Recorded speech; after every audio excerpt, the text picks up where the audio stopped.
Hey guys, your name here. Ever had that sinking feeling when you turn the key and your car just won't start? Trust me, we've all been there. The good news is, most of the time it's a surprisingly easy fix.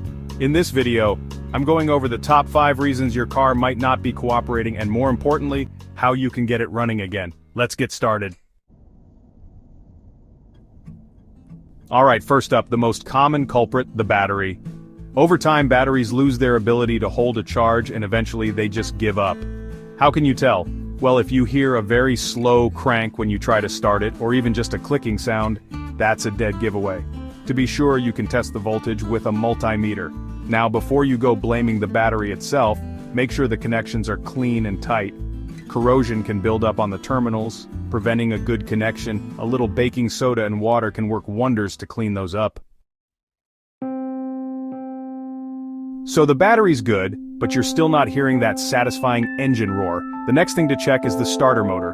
This little guy's job is to actually crank the engine over and get it turning. If you hear a clicking noise when you turn the key, but the engine doesn't crank, there's a good chance it's your starter.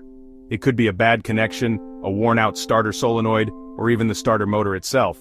Now, replacing a starter can be a bit more involved, but hey, that's what we're here for, right? I'll walk you through it step by step in another video. Chapter 3. Don't ignore the ignition. Ever notice your dashboard lights dimming or even going dead when you try to start the car? That could be a sign of a failing ignition switch. This little switch is what actually sends power to the starter when you turn the key. Now, if your dashboard lights aren't coming on at all, it could also mean a blown fuse or a problem with the wiring harness, so it's important to check those too. A multimeter will be your best friend here to test for continuity and make sure the power is flowing where it should be. Chapter 4. Fueling the fire or not. Okay, so we've covered the electrical side of things. Let's talk about fuel. If your engine's not getting the juice it needs, it's not going to start, right?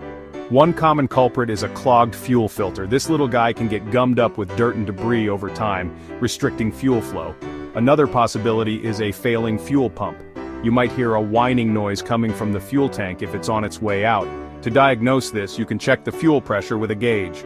Low pressure usually points to a fuel pump issue. Chapter 5. Engine problems.